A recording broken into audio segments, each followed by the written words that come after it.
Hello and welcome to the Happy, Healthy, Strong podcast. This is a podcast dedicated to helping you live a happier, healthier, and stronger life. Building a life that you love starts with you owning your health and intentionally creating the best version of yourself. So if you're looking to better understand how proper nutrition, daily movement, mindset work, and strength training can help you create a life full of happiness and health, then you are in the right place. I generally hope that the tips, tricks, and information that we share will be the catalyst for change. I'm your host, Adam Lane. It's time to dive in. Ladies and gentlemen, welcome back to another episode of the Happy, Healthy, Strong podcast. I'm your host, Adam Lane. With me today, Virginia Girsch, Virginia, I was going to go right into your job title. Yeah. Which is, what's the actual job title? Don't let me screw this up. I was going to guess. I know what you do. Yeah. What is it? What's the title? So technically registered dietitian. Okay. Registered dietitian, nutritionist. Gotcha. RD, RDN, whatever you want to call me. But specializing with pediatrics. So Gotcha. Kids. Yes. Yeah. How kids eat. Yeah. How'd you get into this? Yeah. Great question. So long story short, if we want to go back a little bit, Yeah. I've always loved food. We have all the time. We're good. Yeah, Yes. right. I've always loved food. My family, food's always been a big part of it. I've always loved cooking, baking, being in the kitchen since I was little. I have also loved working with kids. For the longest time when I was little, I wanted to be a teacher. That was kind of the route I thought I wanted to take. And then I was like, I'm more math and science-y. I think I want to do something a little more healthcare related. For a little bit there, my dad really wanted me to go to culinary school. Okay. He thought that'd be really cool. Yeah. And he's like, you love being in the kitchen so much. But again, I wanted kind of more the academic side. And so I knew somebody who was a teacher and she was also a dietitian. And she was like, listen, I think you'd really like this because it's a combo of both, right? So you get the science, math, clinical side of things, but you also get the food and that sort of thing. So I was like, sure, let's figure it out. And yeah, I went to undergrad for it. Kind of had like the midlife college crisis of, oh wait, should I change my degree? Right? Yes. Should I go like PT or something like that? And I was like, no, like I'm going to stay the course. I really like it. And I did. I loved the curriculum and the nutrition and science kind of how that plays together. Loved it. But yeah, within the realm of dietetics, there's a lot of routes you can take, right? Okay. So clinical, meaning like you're in the healthcare system, could be inpatient in a hospital, could be outpatient at a clinic. There's a lot of routes there. That's kind of the most common. You see a lot of people go, especially early on in their career. You can go like corporate wellness and do that for big companies. You can do, a lot of people are getting into more like entrepreneur stuff and doing their own private practices. And then even within all of that, there are so many disease states and like areas, populations, so many, like you can get so specialized with it. And we are so messed up that there's so many options for dietitians. Right. And it's good. Like truly, like it's nice to have that because you can know you're going to somebody that knows what they're talking about for you and your specific situation. Like I work with kids. Yes. I did work more with the adult population prior to my current position, but still with a little bit of kids with the goal of I want to get into kids more. Yeah. And so with that, again, my first job was more adults and it was fine. It was a good starting place, but I knew I was like, I really like kids and I like kids because you're hitting them younger. You're hitting humans at an earlier place in their life. And my goal, as most people's goals in life, is I want to make a difference, right? I want to help people. And they're a little more moldable at that, Exactly. Yes. And I know we talked about this a little bit earlier, but I'm not just working with the kids. I'm working with the whole family, right? Yeah. I'm working with the parents. Generally, that's what I want to be happening. And so that realm of kind of combining the two and really getting to help kids from a young age, I just love it. And I'm in a really unique position where the clinic that I'm at, I'm the only person in that clinic, the only dietitian. And so I get kids from a lot of disease states. I get kids for just general wellness. I get a lot of everything. So I have a little bit of knowledge about a lot of stuff, which is nice, which has helped me really well and really just kind of like kickstart my career pretty well. And I enjoy it. And kids are fun. Kids are hilarious. You never know what they're going to say. You never know what to expect. So yeah, it's a fun time. So I told you the story and I think I said it on another podcast too. And I don't know the order of when podcasts are coming out. So listeners, if you already listened to this one, feel free to laugh along because it's still funny the second time. But I took Reed to the doctors a couple weeks ago because we thought we had something of impetigo during wrestling season, which was no fun. We don't mess around with, we don't go to the doctor often, but when it comes to like rashes that will keep you out of wrestling for long periods of time, we take that seriously. But we get in the elevator at 8:00 for an 8:10 appointment. And mom and son come into the elevator with us. He's older than Reed. I'm going to guess 15. And she looks at him and she's like wipes Cheeto dust off his mouth and like, did you have Cheetos for breakfast? And he kid didn't say anything, just typical, Still asleep. Early high school. I think he grunted or something. So what have I told you about not eating Cheetos for breakfast? And it sounded so fake. I don't know. Not to criticize, whatever. It just sounded fake to me. It's like they're put on a show or something like that. So I'm curious what I know my kids, or they're 13 and 10. Yeah. What do you see? What is common with the issues that you're seeing with kids in 2025? Yeah, that's a great question. I would say, so like I said, I'm working with, and I want to be working with the family. I'm talking generally to parents, right? Because a lot of times, not always, but a lot of times the kids are a little more checked out, right? If they're little kids, trying to engage them and get them involved. How little do you start? I mean, I see them like newborn. I see newborns like straight out. Again, if more clinical, right? Like I am still clinical based. So maybe they need a feeding tube, right? So I'm seeing them for that type of thing. Gotcha. Or they're not growing right. So we're like changing their formula, breast milk around, things like that. But I see up to technically 18, but like we stretch it to like 20, 21 if they're still seeing like pediatric doctors. So like large spread.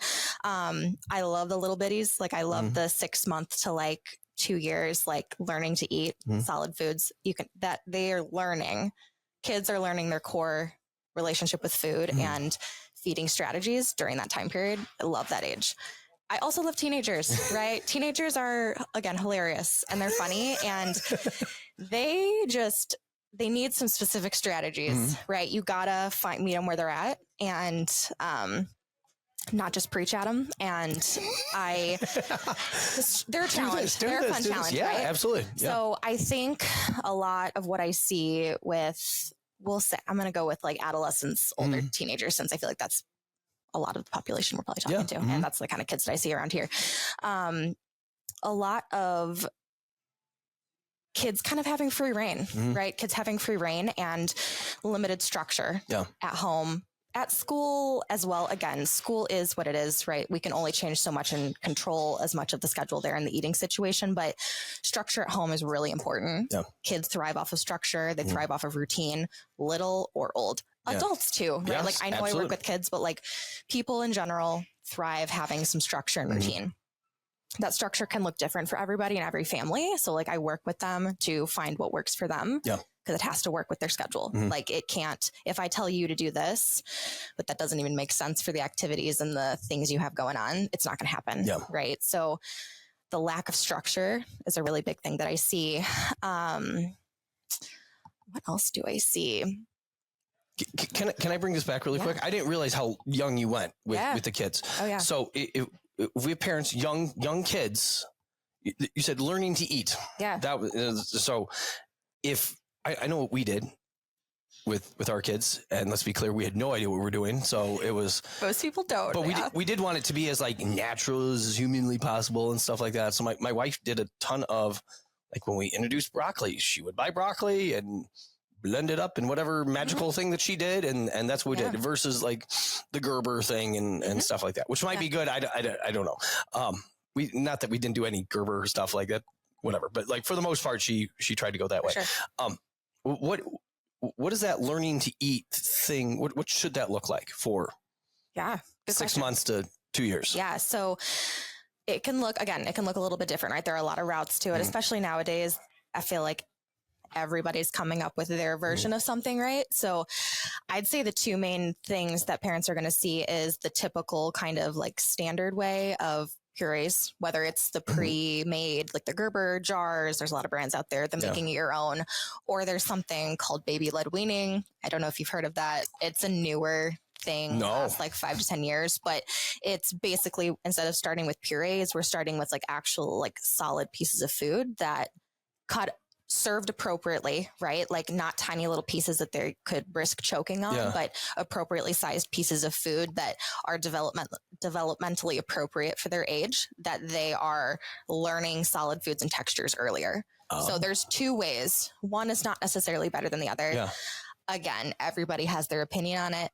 I am here to be a neutral source of your child is going to be just fine either route you decide to take. So right? is the ladder there, is that like giving them a big apple slice that they couldn't, there's no way they could, and they just gnaw on it type of thing? Kind of, yeah. Okay. So for example, they're not going to choke on it because it's big, right. Obviously with everything, your baby at the beginning, your baby's learning. It's brand new, right? Like they've never had this texture of food in their mouth before. So a lot of times there's kind of a happy medium where let's serve one food in a couple different ways. So if we're saying apple, we could do like an apple sauce because that's a puree. We could do like a piece of like baked apple. So it's like soft so that they can kind of mouth it. They don't have teeth yet, right? So like they can mouth it, but again, a bigger piece that they can hold because it's that act of like picking things up, learning their little pincer grasp eventually, right? Like all things that they need to be learning. And kind of going in the middle. It's the whole deal. Middle, right? It's funny because you don't think about that. Like, hey, I'm actually going to be okay. Right. So there's not a perfect route, but I am typically an advocate of if we're starting food around 6 months, that's typically the recommended age, assuming baby's ready, like can sit up, hold their neck up, all of that. If we're getting to 12 months plus and they're still only on purees, that's where I'm like, okay, like we got to add in some more texture, some more sensory things because we're in the critical time. Like baby's learning what foods they like, what textures they like, smells, things like that. And so as much variety as we can give them is awesome. So you'll see some different things. I'm pretty sure if I remember right, the lady who came up with baby-led weaning and like wrote a book about it and everything. I'm pretty sure what did you call it? Baby-led weaning. Yes. So baby-led. So we are not, another piece of this, I should say. We're not puree on spoon, forcing it into baby's mouth. Gotcha. We're not doing that. We are having, if you're going to do purees, you load the spoon with puree and you either put it in baby's hand or you put it on the tray and you let them pick it up. Right? We're not forcing them, right? Because the act of forcing. I'm just thinking where the food's going to go. 100%. I tell parents this all the time. I'm like, it's time to be clean. You are not going to have a clean kitchen or floor. Like put your dog in the other room, right? Or the dog will love it, Right. The mess is so important to help them, right? I know a lot of parents, myself included, right? Like I'm pretty type A. I like things clean and organized. It's something that I have to just mentally be okay with, right? And I have to say it's temporary. They're not going to be ideally throwing food around it in 10 years, right? So it's a temporary mess that is really helpful because it helps them learn. And again, it's that interaction, that communication between baby and parents that helps them through the process. And so, yes, baby-led weaning, babies in charge again of what they're putting into their mouth. They're not being forced to do this thing, to eat this whole jar that maybe they don't want or they don't need, right? So again, like from until the first year of life, breast milk formula, whatever you're choosing to use, that's primary source of nutrition. So maybe you've heard, maybe some parents have heard, like food before 1 is just for fun. Like it is. Sure, if you want to say it that way, but it's a complementary thing, right? So like the purees, the solid pieces of food that we're giving them to like mouth and gnaw on, it's not meant to be like a major source of their nutritional intake. It's just meant, it's a learning process.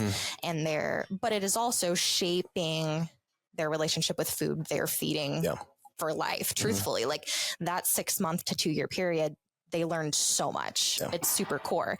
That's not saying, again, like I have an early adolescent or a teenager come to me. Are we screwed? No, we're not, right? Like there are still strategies we can take, but if anybody out there, if you have young littles, 6 months to 2 years, like take advantage of it if you can, right? Like serve them as much variety as you can. no need, this another conversation, I feel like, but no need to make whole separate meals for your child, right? Like there are ways to serve whatever you normally serve at home for the family to make that work for all ages of kids, including the littles. And so I really love that time because before it was like, oh, what's for dinner? Oh, they're getting broccoli and breast milk. You know, that was the meal. Once we got to the point where like we've gone through everything. Hey, now we're going to take, you know, whatever meat we're having, and we're going to, you know, cut up super small, you know, and then baby's eating what we're eating. And that was, gosh, that was a glorious time. Yeah, oh man, that was so much easier than. I love helping families like find that place, right? Because there are a lot of families, even with older kids, right? Like 5 to 10-year-old kids that are still making separate meals for their child, right? Maybe multiple separate meals. I can't tell you how many parents I have come in, and typically moms, and they're like, well, I'm making a meal for the family, but then I'm making a separate meal for this child who's they're seeing me for, but then I also make dad a separate meal, like separate, like 3 different things. I'm like, oh, hon, oh my gosh. Okay. Like, let's talk about this. Let's talk about this. Like, I'm a huge fan of deconstructed meals, right? Like making something that everybody in the family can put together, right? And add components, toppings, things like that, so that the core ingredients of that meal are nutritious for the body, but also options, right? So like no one's feeling forced down this one particular route. Give an example of that. I went to taco, but yes. Okay. I say taco or like taco bowl, salad, taco situation, right? Like if there's taco meat of whatever sort, if there are tortillas or rice, however you want to take it, and then various toppings, cheese, different veggies, lettuce, sour cream, salsa, all the things. Yeah. Tortilla chips, right? So everybody can decide, build your own, right? Do you want tacos? Do you want a quesadilla? Do you want a burrito? Do you want just a bowl? Do you want nachos on top of your tortilla chips, right? It's at the core, it's the same food. You didn't have to do triple the work. They're doing the work for you, right? They're putting together what they want. And I got this from a dietitian that I follow and I really love it and I use it a lot, is there's a difference between being considerate to your kid and to your family and being catering to them, right? Yeah. So you parents, I'm telling you, you are not short order cooks. You are not there to cook on demand what your family wants, right? Sometimes if you have the time and the energy to do that, all right, go for it, right? If something sounds really good in the moment, go for it. But most families I'm talking to, that's not the case. And so we barely have time to cook one meal. Exactly. Right. So being considerate is understanding, okay, like I have a couple kids. I know that this one likes this one prefers it made like this, or this person likes this flavor. This person likes this flavor. Okay, great. So let's make one thing, but let's have a couple options here. Right. Yeah. So that could be as simple as, I know that like my 2 kids don't love this, like the same vegetable. One loves it. The other one does not. Okay. So we're going to put a little vegetable tray on the table for dinner that night, or we're going to cook 2 vegetables, right? Like throwing a couple vegetables in the microwave, or like roasting 2 on the same tray. Not a big deal. Right. Yeah. Exactly. So that is, you're being considerate to what those 2 children like, or like dipping sauces. Right. So I'm a huge fan, truthfully, like I'm a huge fan of vessels or sauces, dips, things that can help kids learn to like something. Okay. It's all a learning experience. Even as adults, if we're trying something new, we might not like it the very first time. That's okay. Doesn't mean we're never going to like it. It's about exposure and repeatedly seeing that item. Yeah. I'm a big fan of sauces and dips. Like, okay, so you're eating some broccoli or some carrots, dipping it in ranch or dipping it in a dill dip or something, hummus. That's not taking away from the positive nutrition that's in the broccoli or the carrot, right? It's just adding to it. And truthfully, those dips have some fat in it. Fat's super good for kids. Yeah. Fat is super good for their development, their growth, their brain health, their hormone health. And it's helping them absorb the fat soluble vitamins in those foods. So if a dip or a sauce helps kids eat something, great, serve it. It's being considerate. Catering, again, is catering to the only things that they like and like limiting their growth and limiting their not their physical growth, their growth in expanding the variety of foods that they're willing to take, right? Their feeding journey growth. Yeah. So if we're only catering to their preferences, only serving chicken, because that's the only meat that they say that they like right now, or only... I love how you worded that they say that they like. Yeah, right? Kids, not that they like, but what they say that they like. Exactly. So I like how you identified that, because especially my youngest will say so many things. Oh, yeah. Kids will say whatever. And there's I don't know, in circles. 50-50 chance it's on or not. So right. They will... Phases are normal with kids, right? Yeah. And obviously there is a select group of extreme picky eating, extreme like feeding disorders, feeding difficulties. I do work with some kids like that. That is different, right? Yeah. That is not your typical everyday kid. That is just a kid that's growing and going through phases of liking things and not liking things. And I have parents come to me all the time, every single day, basically, that, oh, my child used to love this. They used to love this and eat it all the time. And now they won't touch it. And I'm like, it's really hard. It's really hard for parents to understand that that is normal. Right. And so I know that it's hard a lot to not compare kids, right? It's hard to not say, oh, my oldest is a great eater, right? My oldest eats all these things. They never refuse this, blah, blah, blah. And then the youngest or the middle child starts to go through those phases of, oh, I really liked this. A lot of times we see that like first, so 6 months to a year, 18 months, they're super excited about eating, right? Like it's new, they're excited, things taste good, they're trying all the things. And then they might go through a year or two of like, I'm not sure. I'm going to be a little more particular. I'm going to be selective about some things, but they will come back around, right? They will come back around. Time frame is different for everybody. Some will come back quick. Some, they're going to be pickier until they're an older kid, but that doesn't mean they're always going to be like that. And again, if it's ever to the point that like physical growth is being inhibited, right? Like they're not reaching their height potential. They're not, their weight's not catching up appropriately. Obviously that's a more medical thing. Like your doctor should be noticing that. Talk to your doctor about that. Maybe there is a feeding disorder going on that needs to be addressed. Both physically and mentally, but that's a separate situation. Just your average kid goes through phases of preferences. You call them food jags. Some providers will call it that, of they like one thing, then they switch to another. Then they'll go back to the other thing. And it's, you don't know. It's like throw a dart and hope it hits something, right? Which is why the whole like concept of structure is super helpful with kids, because if you as a parent are staying fairly consistent and structured with the eating situation, meals and snacks, kids learn to know what to expect. And it's not just a brand new, like crazy experience every single time. And so to the catering piece of it, like the consider it not catering, always catering to your kids' preferences and never exposing them to different things, never pushing the boundaries. Or catering could also look like, okay, so I show them the new thing. I showed them broccoli with dinner, and they didn't want to eat it. So then, okay, you didn't like it, then I'm going to make this separate meal, right? Like that's catering. Because we as parents, I get it. Trust me, like we want our kids to eat. Like you want them to be strong and healthy. And that in our minds equates to they need to be eating 3 set meals, snacks. They need to be eating it all. And if they don't finish their plate, that's not enough, right? Like they need to be eating it all. I was part of the Clean Plate Club back in the 80s. Most of us were. I crushed it.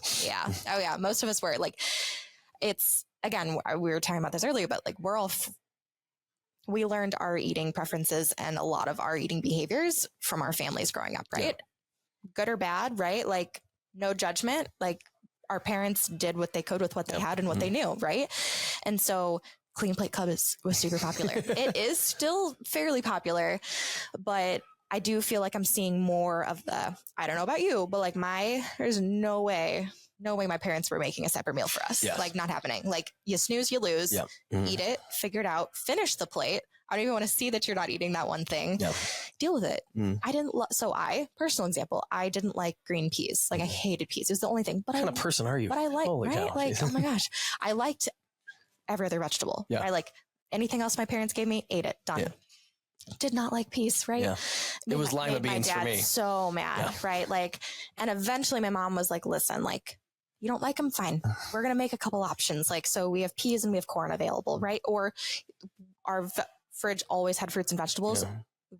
Once I was at the right age, like, get one that you prefer instead, right? Like, where she was considerate. She was considerate of what I liked and preferred, my like true taste preference at that time.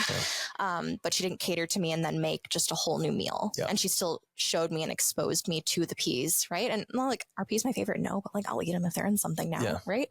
Look at you. You've grown up. Exactly, good job. right? Yeah. Living proof. But so consider not catering. Yeah, making a whole separate meal. I talk a lot with parents and families about getting like setting that structure and sticking to it, right? Consistency, repetitiveness over and over. It's going to get old. It's going to feel like it's the same thing over and over. That's the point. That's how we as humans, adults or kids, that's how we learn. That's how we actually make changes and change habits, right? So it's not the quick fix. It's not the, I'm going to change everything overnight and all of a sudden my kid's going to eat different on Monday morning. It's not that. It is, let's talk, let's brainstorm a couple areas of opportunity and changes that we can make to what you guys are doing now. I like to call, it's just the term that I use. It's not scientific or anything, but I call it the addition approach. Like rather than being restrictive, because I am very anti-restrictive ways of eating, especially with kids, 100%. We don't want kids to be restricted or feel restricted of anything. So my kids are running the carnivore diet right now. You're saying that's not what you prefer? I don't. Okay. I don't. They did have a vegetable last month. There we go. So, yeah. Are they a little constipated? Yeah, that's a little problem. So what a lot of the health of children comes down to, and I know there's so much out there about like obesity rates and things like that. And a lot of like hate and attention gets drawn to very specific things, right? Like, oh, it's fast food. It's the sugar. It's this, that, and the other thing. Okay. I recognize those. I understand those.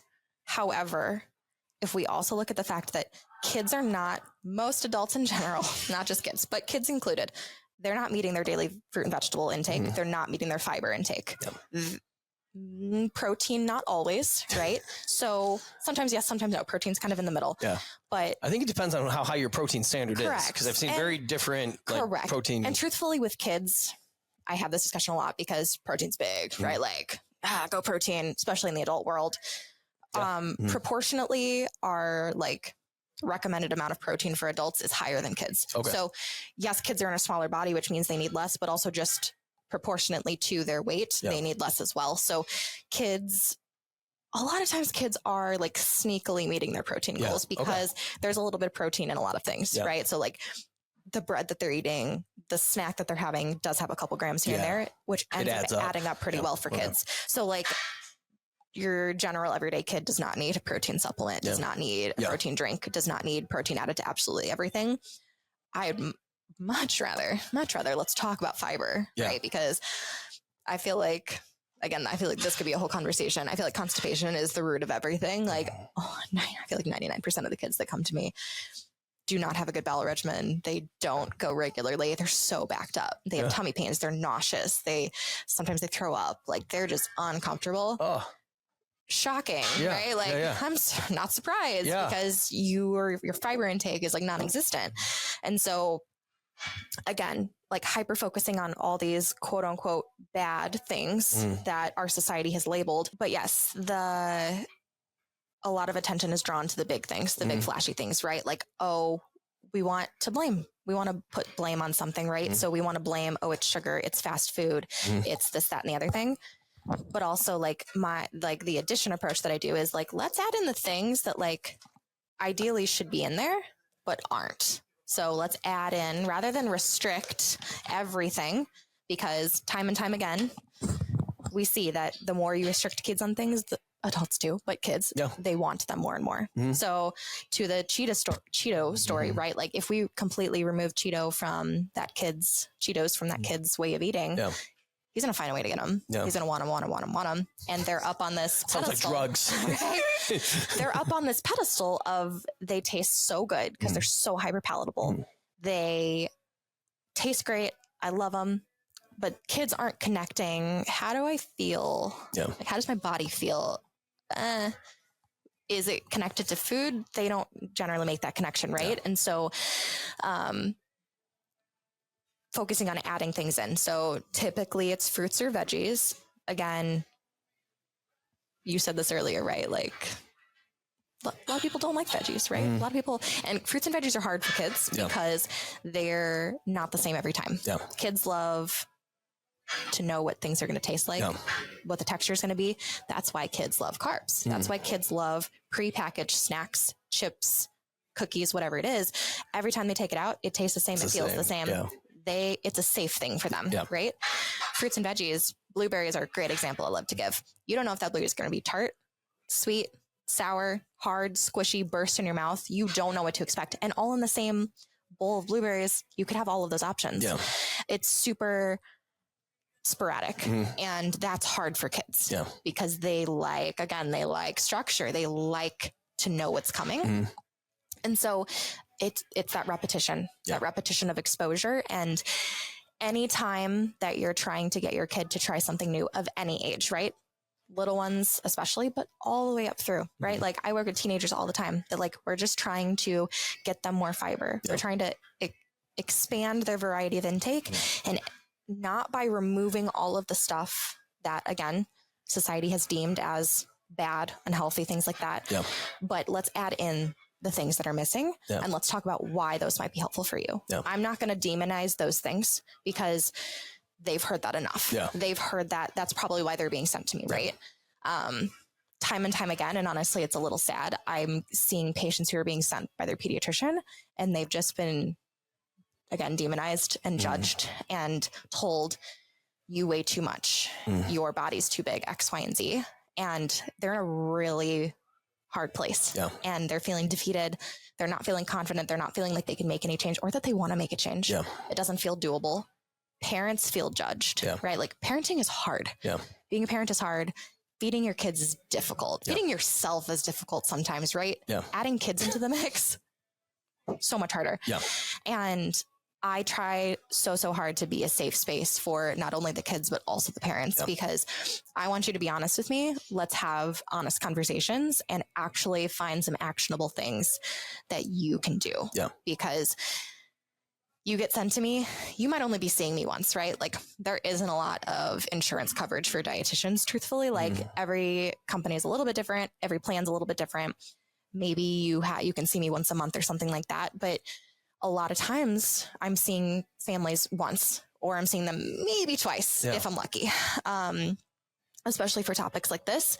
And I got to make as much of an impact as I can. Yeah. So like getting to know them as much as I can, getting to know their specific situation. What are your means? Like, what do you have available to you? What are your options? And let's talk about it. Yeah. Let's find a plan. Let's talk about, like, I kind of have my like non-negotiables, if you want to say, of like the main things that I talk about with families to kind of try to hit home and give them as much info as I can in our hour session. But really just trying to like get a plan for them, right? And something actionable that they can actually make change and do things and do it together, right? Like not just preaching to kids, but doing it together. Yeah. Family. You mentioned earlier, and I want to tie this back around because then I want to bring it into, hey, we get past these early stages of things. And then I'm curious how that sets kids up for families up for that, like, now the next stage, and then into adolescence. Like you mentioned, I really like the addition approach there, where in the way of like, oh, my kid won't eat broccoli. Well, hey, let's give him a sauce of something. We've had, and I don't know if this podcast has come out yet either. I don't think it's come out yet, but with Crystal Bulldog, who is food therapist and licensed, I forgot her other title. But anyway, there's 1,000 different ways to make healthier options when it comes to the sauces stuff. Yeah. Like we had one of our high school athletes tell me that she uses Greek yogurt and like a pocket or package of ranch seasoning, mix it together, and it tastes like ranch. Yeah. I tried it. She's not wrong. Like it is, you know, slightly less oily, which I personally preferred, but it is Greek yogurt and all the good things. And then whatever, some ranch seasoning, which whatever, different seasoning, which you could trick a kid into with zero problem. Oh, totally. Which I did with my own children with absolute no problem. So like, I think I love that because now you're able to like, there's still good value. There's lots of good value in the, you know, the broccoli and the whatever they're choking down these poor children, you know, choking it down. It's like we're torturing them. Exactly. Well, and then the other thing I want to highlight, because I think it's a big deal. The consistency within, hey, that puff, you know, over and over, they know exactly what it's going to taste like. This Fruit Loop's going to taste the same as this Fruit Loop, you know, and this fruit, even though they're different colors, they all taste the same, you know, within it. Good point. What's your thought with? Because I see a lot of that processed stuff. We go to these wrestling meets, you know, and these younger siblings of these wrestlers, basically just to keep them, you know, occupied for a long wrestling meet. They're just hammering down puffs all day. Yeah. What's your thought with that? Yeah. Is there? Go. Sorry. Yeah. No, that's okay. So a couple of things. So one, I would say that it's going to be a process to change, right? Because again, kids, as much as they love structure and routine, they hate change. They had a lot of change at one time, right? So I always kind of try to balance parents' expectations and be like, listen, like, I know you want change yesterday, right? But like realistically, like these habits that they developed over time. Or this is another good example, right? Like if I'm having a child coming to me who's in a bigger body, right? Maybe you gained more weight over the past few years than the parents or the doctor were comfortable with, right? And so maybe they're having some lab issues, some comorbidities going on, right? Again, that didn't happen overnight. That happened over time. We can't expect results to happen overnight either. Results are going to take time. And with kids, we are setting them up for future, for their future life and their future eating journey. Right. And so, with the puffs, so again, I'm going to meet the parents where they're at. Right. So if they have the means and the opportunities to buy whatever puff or whatever snack out there that they want, great. We're going to have that conversation. Here are some different options. Right. I'm also going to say, okay, if you completely remove the puff, they're going to be upset, right? Like, again, you're removing something safe and comfortable for them. Again, that addition approach of, can we add something to the puff? I'm a big fan of like little, like snack boxes, snackle boxes. You can get like a little like thing that looks like a tackle box, like a fishing tackle box. It's like a craft box, and you can put little snack foods in all of the boxes. Keeps kids occupied because they have multiple options. You can add things in there that might have some protein, have some fat, have some fiber. So they're not just getting puffs. Sure. Fill a couple of them with some puffs that they like, but also put in maybe some dried fruit, maybe a clementine, nuts if it's appropriate that they can eat them well. Some like chickpea puff type things, right? So like things that have a little bit more fiber and protein. A lot of those are still packaged things. They're going to be consistent and they're the same each time, but showing them more options, right? And again, it's that slow transition of, if you go home and your pantry right now is full of all of these things, whatever they might be, and you as a parent are like, hey, I'm open to and I'm interested in making some changes. And again, you have the means and the opportunity to do so. Okay, great. Let's talk about some different brand options. I'm a nerd when it comes to food in the grocery store. I love grocery shopping. Most people do not. I love it. So every time I'm there, you need to talk about life. Right, I'm like running through the aisles and I'm like, that's great. That's great. Love it. That's a new brand I haven't seen. And I'm compiling all of this in my brain, like keeping lists of things so I can give recs out to families. And, if you truly want like an option that meets your personal goals as a parent, and like for your family, yes, we can find options for that. But I'm also always going to say, like, there's no harm in wanting those options, but let's also not demonize the other things. A really good example, I know yesterday was Valentine's Day. A lot of like Valentine's parties and things like that going on at schools. And parents giving like baskets and boxes and things like that. Okay, cool. Awesome. Like I have great memories of school parties and holiday parties and things like that. And like getting Easter baskets and stuff. Again, when we hyper focus on specific foods, we freak out a little bit, right? We hyper focus on the candy that they're getting, the chocolate that they got yesterday, the cupcakes, yada, yada. But we're then also not actively trying to get in the other things. It's one food or like one small group of foods is not going to make or break your kid's health in their entire life. Okay. Like let's take a step back. I just help a lot of parents with that. Take a step back, take a big picture approach, right? Like look at it, not in a day, not even in a meal, like look at it over months, over a year's time.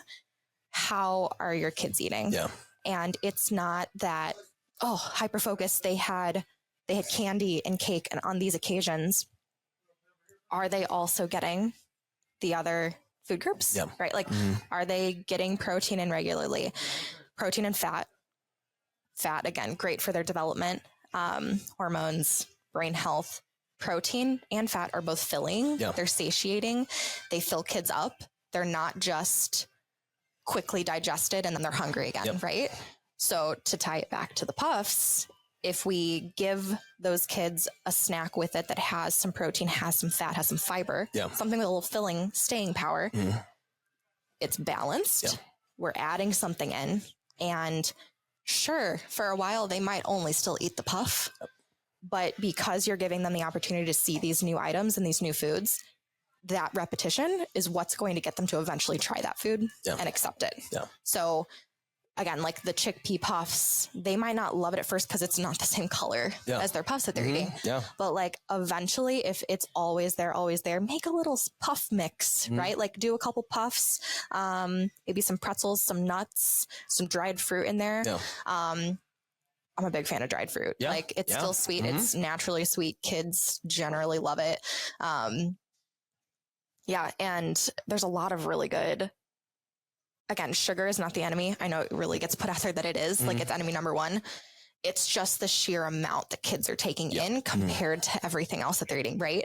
It's not that in and of itself is bad. It's that society has labeled it as bad, but also they're getting so much of it in proportion to the other macro and micronutrients that it over time can become an issue. And so there are a lot of companies out there making snacks that have no added sugar, right? Natural sugar from fruit is a different thing, right? Absolutely. Like it is carb. Our bodies love it. Little kids of all age, kids need carbs. We need carbs. Everybody needs carbs, especially kiddos. And so, there's a lot of brands out there that make really good snack options that are free of added sugars, especially for the little ones, right? Like we really try to recommend like no added sugar before 2, if we can. If you can extend that a little longer, awesome. Again, like it's their birthday, you want to make them something, go for it, right? Like it's a holiday, you want to have them try like grandma's famous cookie or pie or something. It's okay, right? Like again, it's big picture, right? Like they're not eating things full of added sugar 24/7. Big picture approach, they are getting other food groups. Awesome. And if they're not, again, I'm going to meet you in the middle. I'm going to meet you where you're at. I'm not going to tell you remove absolutely everything that your kids are eating because it's not going to go well. It's already going to be a process because again, being a parent is hard. Feeding kids is difficult. It is. But making little changes, adding things in with the goal that eventually when we're adding more things, they're going to start to accept those things. Start to enjoy those things, hopefully prefer some of those things, and we can decrease the proportion of X, Y, and Z. Let's say ultra processed foods, decrease proportion of ultra processed foods that they're taking in, increase proportion of fiber, fruits, veggies, whole grains, beans, protein, whatever it's going to be, whatever we're working on. Maybe add in some activity there if it's not already happening. And all of that is putting them in a good place to set them up for success as they keep growing. So Wicked combination. Right. So I love, and Virginia, we're going to have to do a part 2 because we said 30 minutes and that didn't roll at all. And you have to go work out here. So we're going to have to figure this out. But I'm serious about that part too, because I want to get into like that, that more that adolescent piece and stuff like that. But no, I love the approach that you take here, because it's the same approach that we would take with our adults, where it's like, it's never this, hey, it was Valentine's Day yesterday. How many Hershey's Kisses did you have? Terrible person, and and then you feel terrible because, you had a cupcake at work, and then your kids brought home some things and but if you drive home the other nutrition that you had on the day, or prioritize that other nutrition you had on the day, to have a couple Hershey Kiss or whatever, the world's not going to explode. Same thing here. And then wherever you are at within this fun nutrition, eating healthy thing, like some people are really good, some people are less good. If we take the people that are less good and just pin them into we're going to go extreme right now and do this massive detox, and you're only going to eat these foods. It could work. It could work for a very short period of time, or it could blow up in your face. Probably is going to blow up in your face. So I love you're taking the same approach of, hey, it's a marathon, not a sprint. With it doesn't matter if you're 2 years old or 42 years old, Exactly. That's where we're at. Kids are little adults, right? Like the little adults, they're learning. So are adults. They're, again, moldable a lot more, just because they're learning from everybody around them. They're learning from their environment. So, there's lots of opportunities, but I think. Do you do much if people want to find out more information, your social media, anything like that, do you do much with what you do through social or not? I really don't. I do sometimes, I'll repost. Because I was about to say, follow Virginia for more amazing things. I'd rather you find me here if you can. Okay. Right. Or reach out. I do work. I work for a healthcare system, right? And I don't even work in the area. I work up in the Chicago area, which is pretty far. I do telehealth. So maybe there's a chance if you have an insurance that might accept, but, talk to me, have a conversation. Yeah. My goal eventually, I'd love to do more on social media. I'd also love to do more private practice stuff for my own, just to kind of reach more people. Yeah. Not happening right now quite yet, but if it does, just need more time. Oh yeah, exactly. Yeah. I was super gung ho about it, and I got this job and I really like it. I've been in it a couple of years now, and I love it. It's a very unique position in my realm of dietetics. You don't, it's hard to find jobs in pediatrics, because I would think so. There's it's hard. Yeah. There's not a lot that open up, and a lot of times people like it so much that they're in it, and they're in it for years. Yeah. Right. So coworkers that I know that are on other teams in my company have been in these jobs for years and years and years. And they're not going anywhere. No. So the fact that I got this when I did early on in my career is awesome. So I'm kind of putting my all into that right now, but eventually I'd love to kind of expand and see where it takes me. But sometimes I get more into social media than I do. It goes through phases, right? So phases of how much I want to be on there. But so if you listeners, you have questions, you have to come to Oak and ask Virginia in person. That's what this comes down to. Yeah, I will say I have some other dietitians on Instagram that I love to recommend to parents. Yeah. One is called Kids Eat in Color. Okay. Started by a dietitian. She has a whole team. Kids Eat and Color. In color. So she also has a website. Lots of good recipes, stories, blog posts, things like that. Started by a dietitian, but also has speech language pathologists, occupational therapists. She has doctors, pediatricians consult and give things as well. So very well rounded. Yeah. Does a lot of info on picky eating. Even has some picky eating guides and courses that parents can take for the more extreme side of things. Yeah. Really love her. She's super neutral with food.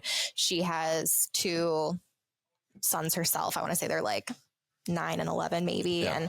And she's just super real and honest. I really like her stuff. For the younger kiddos, the Mini-Me dietitian. Okay. Mini-Me dietitian. She's really awesome that 6 to 24 months introducing food. Okay. And her whole thing is, we're not going to make a separate meal. Mm-hmm. Kids are eating what we're eating. Yeah. We're going to make it work. I was going to bring this up too. I took note on this. There's a book out there. It's a book that it's newer. I read it and I love it. It's called Kids Thrive at Every Size. Okay. I love it. It's about how to nourish your big, small, or in-between child for a lifetime of health and happiness. Okay. It's written by a dietitian. Her name is Jill Castle. She's a pediatric dietitian, been working for years and years. She also has a website, has a blog post and things like that. Okay. Like, her book is awesome. So super neutral. The whole focus is on not only physical health, but also kids' mental health. Okay. Because we're at a place, yes, obesity is a thing, and it's a problem that we're noticing. However, so is kids' mental health. Yeah, and we're in a mental health crisis at the same time. And a lot of times those play hand in hand. Yep. And so her whole book is about how do we nourish both sides? Yep. How do we take care of both very important pieces for kids, and helping parents navigate that journey and navigate all of the noise, the food noise, the diet culture, all of the judgment that parents are hearing from people around them, from doctors, unfortunately, things like that. And then how do you make change that needs to happen? So awesome. Yeah. We can link all that up in the show notes, and definitely. Yes, you should get a cut of all those book sales now. There you go. No, that'd be nice. I really appreciate you taking the time. Yeah. Very serious about a part 2, and we will. Awesome. Hey, now we did the younger kids. Let's get into the older kids. This was fun. I know this was my first time doing a podcast. Look at you. Awesome. Breaking the internet here.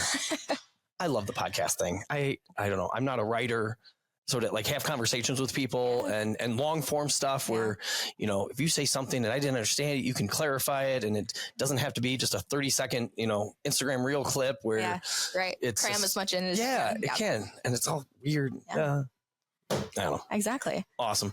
Well, thank you so much. Yeah, of course. Appreciate it. We will lift some weights now. Woo. Listeners, thanks for listening. We'll catch you on the next one. Bye, guys. That's all we have for you today. If you have any questions or want to chat or interested in seeing what we're up to in between episodes, head over to Instagram and Facebook and follow @OakStrength. Also check us out at oakstrength.com. If you like this episode, please share it with someone who wants to live happy, healthy, and strong. If you really liked it, subscribe and review the Happy, Healthy, Strong podcast on iTunes or Spotify.